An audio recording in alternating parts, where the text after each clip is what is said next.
출애굽기 4장 24절에서 26절 말씀은 저희가 같이 읽겠습니다. 제가 먼저 24절 읽겠습니다. 주께서 길 옆에 여관에서 그를 만나 그를 죽이려 하시니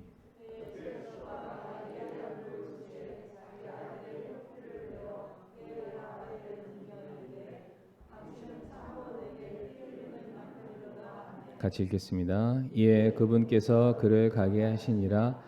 그때 그녀가 말하기를 당신은 피 흘리는 남편이로다 한 것은 할례 때문이었더라. 아멘. 아버지 하나님 감사합니다. 오늘 또 주일 예배를 맞이해서 또 오전 예배뿐만 아니라 또 오후 예배에도 또 말씀을 사모함으로 우리가 또 한 자리에 모였습니다. 하나님 육신의 피곤함이 있겠지만은 우리가 말씀을 더욱더 사모하는 마음을 갖게 하여 주시고 정말로 저희들이 일평생 주님을 사랑했노라 라고 우리가 신앙 고백하는 것이 하나님 부끄러움이 없도록 우리가 더욱더 주의 말씀을 경청하며 마음에 새기는 이 오후 시간 되게 하여 주시옵소서. 우리 성령 하나님께서 친히 역사하시며 깨닫게 하시는 은혜가 있기를 간절히 바라오며 예수님의 이름으로 기도를 드리옵니다. 아멘. 오늘은 출애굽기 4장 24절에서 26절 모세와 십보라 그리고 할례라는 제목으로 함께 말씀 나누겠습니다. 본문을 보게 되면은 하나님께서 이제 다짜고짜 이유도 불문하고 이제 모세를 죽이려 하십니다. 24절 말씀 눈으로 보시게 되면 주께서 길 옆에 여관에서 그를 만나 그를 죽이려 하시니라고 되어 있습니다. 그런데 지금 모세가 죽임을 당할 위기를 처하게 되었는데 이 문제를 누가 해결하냐면 모세의 아내인 십보라가 등장을 합니다. 그리고 십보라가 예리한 돌을 취하여서 칼처럼 예리한 그래서 자기 아들의 표피를 베어서 모세의 발 앞으로 던지게 됩니다. 그러니까 이제 아들에게 할례를 행한 것입니다. 그러자 하나님께서 모세를 향한 심판의 손을 거두시고 이제 가던 길을 마저 가도록 하십니다. 이게 내용의 전부입니다. 자, 그런데 왜 이와 같은 사건이 일어났을까? 왜 하나님께서는 하나님의 말씀에 순종하여서 이집트로 가려던 모세를 왜 죽이시려 했고 왜 모세의 아내 십보라는 전후 문맥과 전혀 상관없이 갑자기 그의 아들에게 할례를 행하게 된 것일까? 지금 본문의 24절부터 26절에 굉장히 짧은 말씀이지만은 이 사건이 가지고 있는 무게는 굉장히 큽니다. 왜냐하면은 이제 이 사건으로 말미암아서 이제 본격적으로 모세가 하나님께 부름받은 이스라엘의 지도자로서의 역할을 감당하기 때문입니다. 그러니까 이전까지는 아직 파라오에 가서 무슨 말을 하거나 그런 사역들을 아직 감당하기 전이었고 이 사건을 분기점으로 삼아서 모세의 인생의 이제 마지막 40년이죠. 첫 40년은 이집트에서 왕자로 보냈고 중간 40년은 광야에서 양을 쳤고 이제 마지막 그 인생의 40년 이스라엘 백성들과 함께 출애굽의 여정을 시작하게 되는데 바로 이때가 그의 인생의 제3막을 시작하는 그 분기점이 되겠습니다. 그러하기 때문에 이 사건이 굉장히 중요하다라고 말씀을 드릴 수 있는데 여기서 한 가지 우리 성도님께 질문을 한번 드려보게 되면은 하나님께서 지금 모세를 치시려는 이 사건은 누구를 위한 사건일까? 모세를 위한 것일까요? 아니면은 십보라를 위한 것일까요? 후자입니다. 그러니까 십보라를 위한 사건이다. 그러니까 모세를 치려 했으나 하나님께서는 그 사건을 통해서 그의 마음을 고치고자 하는 대상이 따로 있었는데 그 사람이 바로 십보라였습니다. 왜냐하면은 저희들이 지금 출애굽기 말씀 이제 이 굉장히 짧은 구절만 봤지만 이미 출애굽기 3장에서부터 하나님께서 모세를 부르셨습니다.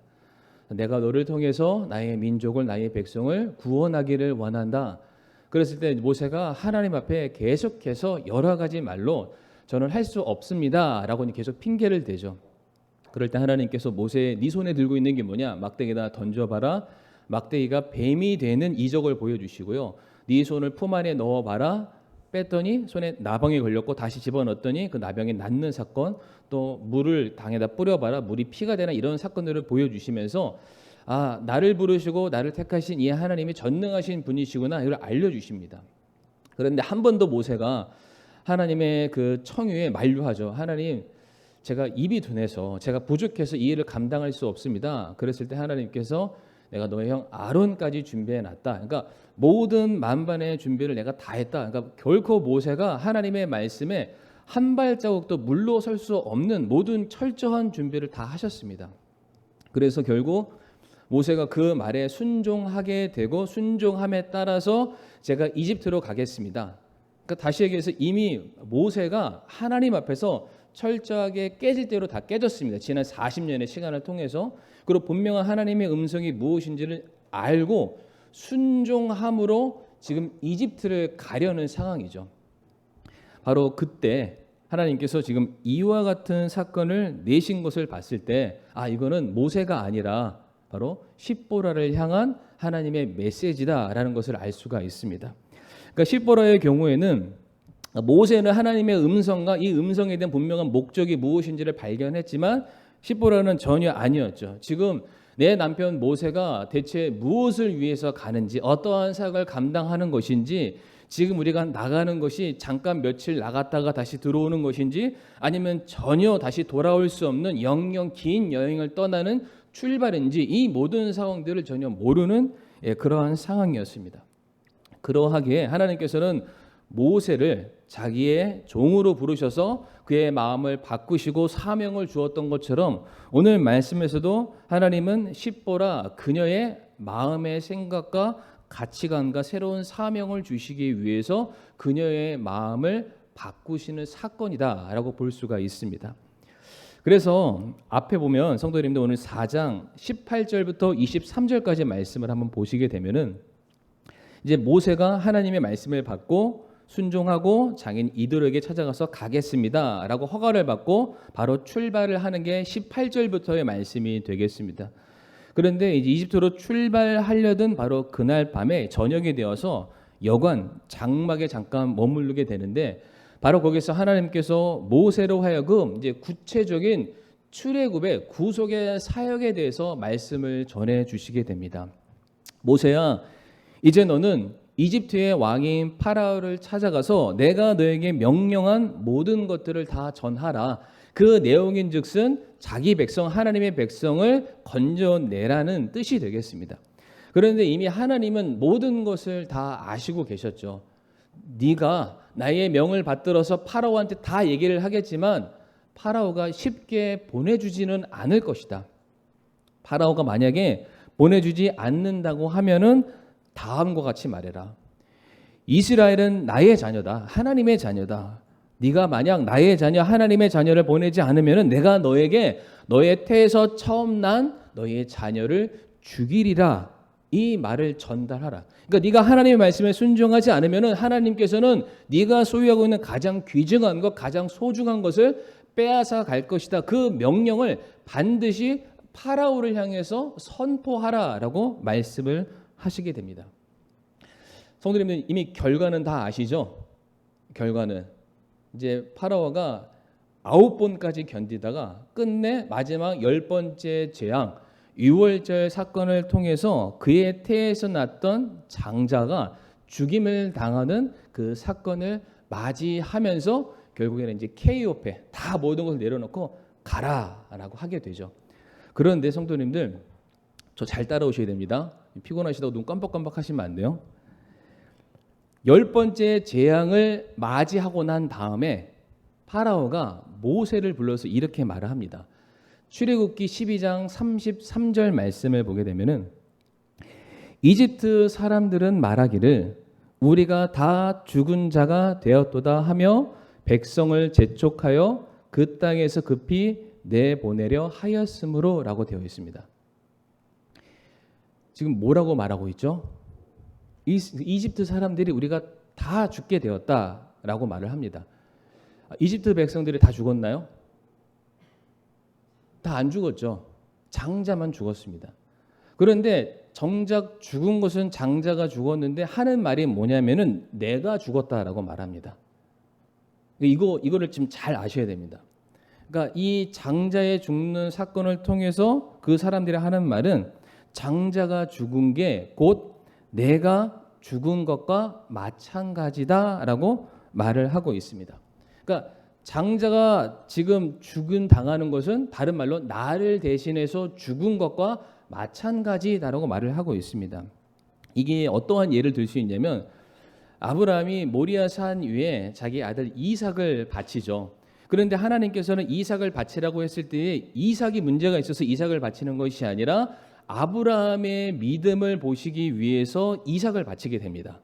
그런데 하나님의 말씀에 순종해서 아브라함이 이삭을 죽이려 했을 때에 아브라함아 아브라함아 하나님이 부르시더니 그렇게 하지 말아라 라고 말씀하시죠. 그러면서 하나님이 하시는 말씀이 내가 이삭의 믿음을 보았다 이러셨나요? 아니죠. 내가 너의 믿음을 보았다. 네가 나를 사랑함을 알았다라고 말씀을 하십니다. 정작 제단 위에서 죽어야 될 대상은 이삭이었지만 그 사건을 통해서 하나님은 아브라함의 믿음을 확인하셨다라고 말씀을 하십니다. 또 하나의 예를 설명드리게 되면은 사무엘상 4장에 홈니와 비느하스가 등장을 합니다. 엘리의 제사장의 두 아들이죠.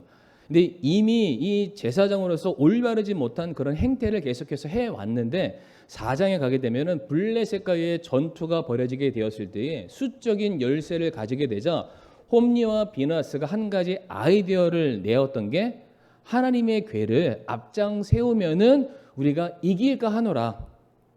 물론 하나님이 전지전능하시고 영광 가운데 함께 계시기 때문에 그 궤는 거룩한 것은 맞지만 지금 홈니와 비느하스는 그것을 자기들의 방패 삼고 무기 삼고 도구로 삼으려 했습니다. 그러니까 하나님을 예배와 경배의 대상이 아니라 한낱 자기 발 밑에 도구로서 사용하려 했습니다. 그래서 그 전쟁에서 결국 패배하게 되었고 궤는 빼앗기게 되었고 그 자리에서 홈니와 비느하스가 죽임을 당하게 됩니다. 그런데 자기의 두 아들이 죽었다는 소식을 전해 들은 엘리 제사장이 어떻게 된지 아시죠? 그 자리에서 자빠져서 목이 꺾여서 죽임을 당하게 됩니다. 그러니까 성경에 나와 있는 여러 가지 사건들을 보게 되면은 그러니까 정작 하나님께서 시험하시고자 하는 당사자는 따로 있지만 그 당사자와 관련되어 있는 또 다른 것들에 대해서 책망하시거나 벌하시거나 어떠한 메시지를 전달해서 그 옆에 있는 그 당사자가 그것을 깨닫게 하시는 그런 사건들이 있습니다. 이해되시죠? 지금 제가 왜 이렇게 여쭤보냐면은 오늘 지금 오후 시간에 좀 상당히 많이 피로해하시는 것 같습니다. 조금 이렇게 살짝 기지개를 켜시고 힘을 좀 내시기를 바랍니다. 자, 그러니까 이 개념을 가지고 그대로 넘어오면은 지금 하나님께서는 갑자기 모세를 죽이려 했습니다. 그런데 시보라가 자기 남편이 죽임을 당하는 그 상황 속에서 하나님 제 남편을 살려주세요라고 하지 않고 갑자기 아들한테 달려가서 갑자기 할례를 행하는 거예요. 그러니까 이게 교통사고로 표현을 하면 집중하시라고 말씀드리는 거예요. 지금 트럭이 쫙 가서 내 남편을 치려고 하는데 멀쩡히 옆에 있는데 아들을 건지는 그런 좀 상황이 되는 겁니다. 이제 이해가 확 되시죠? 네. 그러니까 앞에서 말씀드렸던 유월절 사건을 통해서 파라오가 자기 아들과 나를 하나로 묶었던 것처럼 아브라함과 이삭이 하나로 묶였던 것처럼 지금 이번 사건에서도 관계적으로도 그렇고 상징적으로도 그렇고 지금 남편과 자식이 지금 하나로 묶여져 있는 그런 상황입니다. 자, 그러니까 지금 이 상황 속에서 모세가 죽을 뻔한 것도 맞지만 정작 이 일을 통해서 또한 누가 죽습니까? 그의 아들이죠. 모세의 아들이 죽을 수 있다는 것을 시보라가 발견을 한 겁니다. 그러니까 자기 남편만 죽는 그런 상황이 아니라는 거예요. 그래서 그 즉시 이 상황을 간파했던 시보라가 그 즉시 자기 아들에게 달려가서 그 자리에서 할례를 행하게 됩니다. 그럼 성도님들 할례가 뭔지 아시죠? 할례의 의미를 아실 텐데 여호수아 5장 8절부터 9절까지 말씀 보게 되면은 할례에 대한 정확한 의미가 있습니다.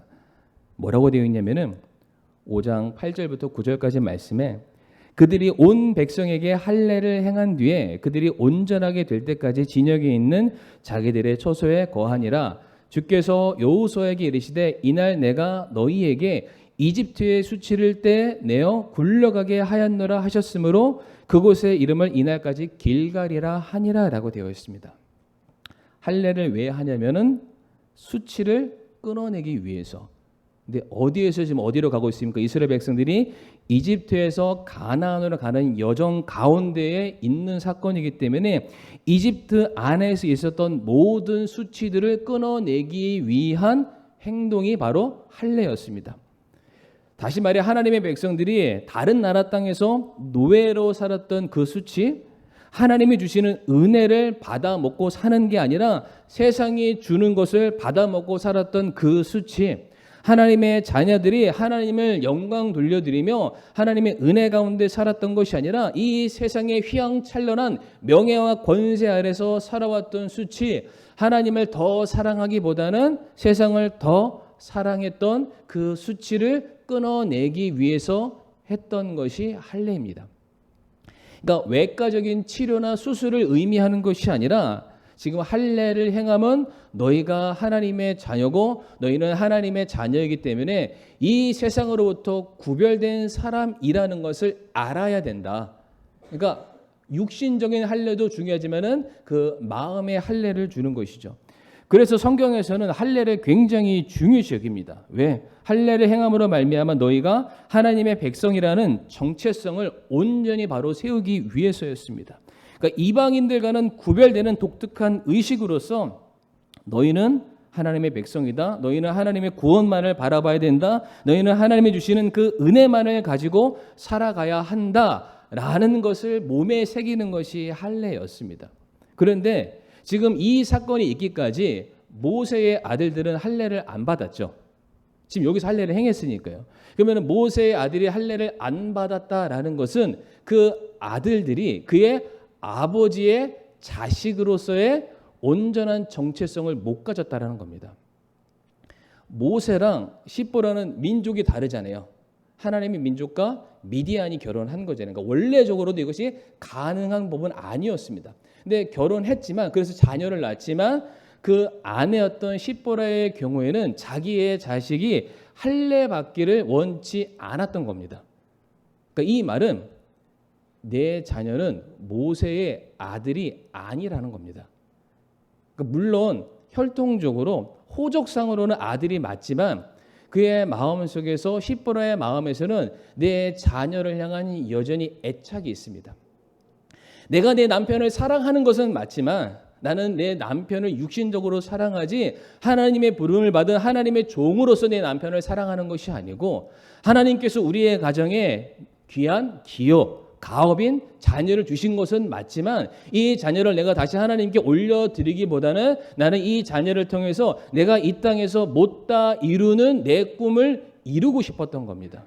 그렇기 때문에 이 아들은 하나님의 아들이 아니라 내 아들인 거예요. 구분할 필요가 없습니다. 내 소유고 내 거기 때문에 그동안 할례를 받지 않게끔 했다는 사실이죠. 그런데 성도님들 지금 모세가 어디로 향하고 있죠? 모세가 파라오한테 가고 있습니다. 이집트한테 가고 있죠. 그런데 하나님께서 뭐라고 말씀하셨냐면 이집트야 너희는 내 말에 순종하지 않기 때문에 내가 너희를 심판할 것이다. 지금 그 메시지를 모세가 가지고 가고 있는 상황입니다. 그리고 하나님께서 이미 파라오가 그의 마음을 돌이키지 않은 것을 알고 계셨기 때문에 그래? 그러면은 너와 똑같은 너의 자녀를 죽이는 그 일까지 내가 행함으로 말미암아 너희 죄가 무엇인지를 내가 알려줄 거야. 엄중한 징계를 지금 내리신 상황이었습니다. 그러니까 지금 그것을 가지고 모세가 파라오 앞에 가서 이 말들을 다 전해야 될 상황인 거죠. 그런데 모세의 집안에 그의 자녀가 지금 어땠습니까? 똑같은 거예요. 그러니까 지금 이집트를 향해서 뭐라고 말할 것이 아니라 지금 자기 집이 여전히 이집트화되어 있었습니다. 그러니까 만약에 모세가 이집트 파라오한테 너희들 하나님을 따르지 않으면 하나님께서 너희 가정의 태를 끊어버리는 그런 심판이 있을 거야 라고 하면 어떻게 되는 건가요? 예, 그날에 모세의 집안에 그 장자가 죽임을 당하는 그런 사건이 일어나게 되는 것입니다. 그렇기 때문에 하나님께서 지금 십보라에게 그 남편을 향한 그 개인적인 애착, 그 아들을 향한 그 개인적인 욕망과 그 욕심을 끊어내시기 위해서 지금 모세를 치료하셨고, 모세를 치시는 그 과정들을 통해서 십보라로 하여금 경각심을 갖게 하셨고, 그 자리에서 여전히 내가 내 남편을 내 지아비로 모시지 않고 하나님의 종으로 인정하지 않고 여전히 이 세상에 버타면서 살아갔던 자기의 모습을 깨닫게 하셔서 바로 그 자리에서 그녀가 그동안 붙잡고 있었던 이 세상의 끈인 자기 아들을 향해 할례를 행하게 되었던 것입니다. 이해가 되시죠? 그래서 결론은 세 가지로 말씀드릴 수 있습니다. 결론은 무엇이냐? 첫 번째, 굉장히 짧습니다. 그러니까 우리가 어떠한 사명을 감당하기 이전에 먼저 내 안의 죄부터 해결해야만 합니다. 그러니까 남 뭐라고 할 거 없고요. 내가 먼저 하나님 앞에 올바로 서 있나.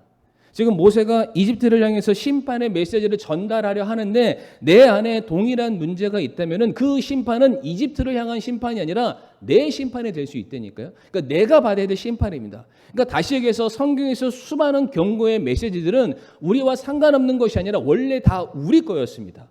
원래 죄 있는 우리를 향해서 하나님이 내리실 심판이었는데 그거는 우리가 다 예수님의 믿음으로 말미암아 우리가 죄 사함 얻어서 그 심판 가운데 벗어났을 뿐이지 그 모든 것들이 원래 정작 죄 가운데 살았던 우리가 받아내야 될 모든 심판들이었습니다.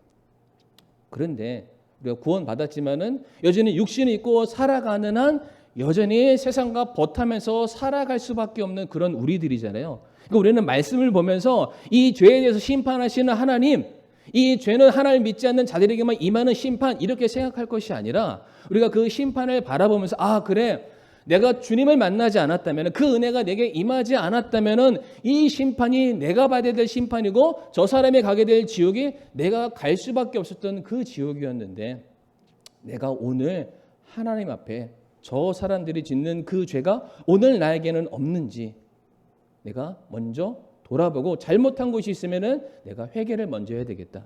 바로 이것이 굉장히 중요하다는 사실이죠.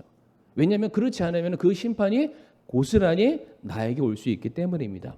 그리고 두 번째로 성도님들 이거 사자성어는 아니죠. 십자성어인가요? 수신제가 치구 평천하. 야 대단하십니다. 수준이 정말로 하이 퀄리티십니다.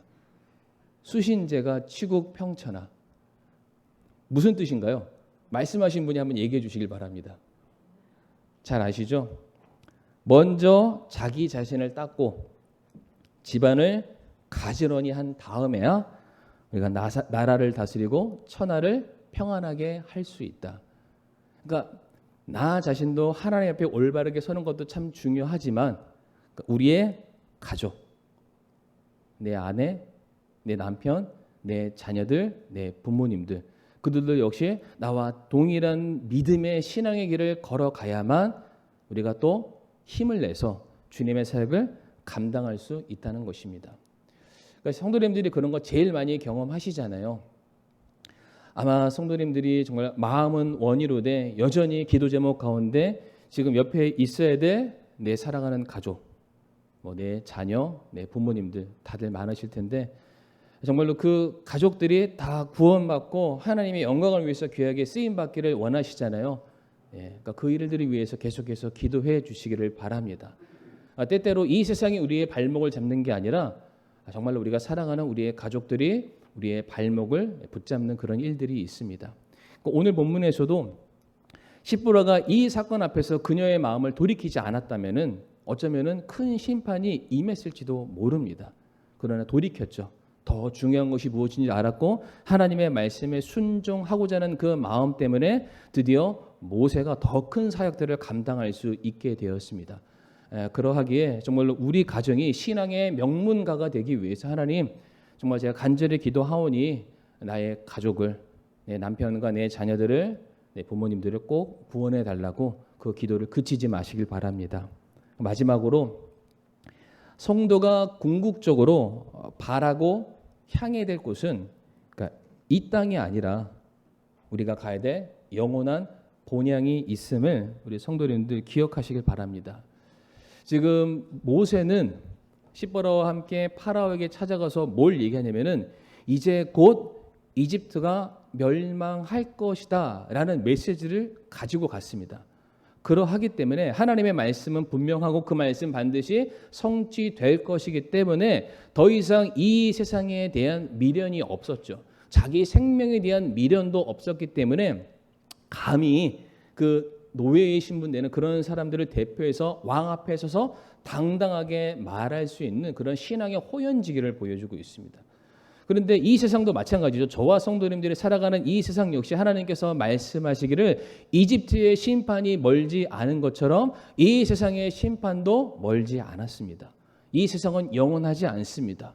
우리가 소유하는 모든 것들이 정말 영원토록 우리가 가질 수 있는 그런 소유물들이 아니죠. 언젠가는 모든 것들이 다 멸망하게 되고 우리가 하나님 앞에 서게 될 그 날이 있을 텐데 과연 그 일들을 위해서 우리가 여전히 이 세상의 것을 마치 붙들고 있는 것은 없는지, 시보라가 하나님의 말씀에 순종해서 함께 신앙의 여정을 걸어가기 위해서 아들의 표피를 잘랐습니다. 정확하게 선을 그은 거죠. 내가 하나님의 자녀고 하나님의 백성이요 하나님의 뜻을 위해서 내 삶을 살겠다고 명확하게 선을 긋게 되었을 때에 아까도 말씀드렸지만 드디어 모세의 가족의 인생의 제3막이 열리게 됩니다.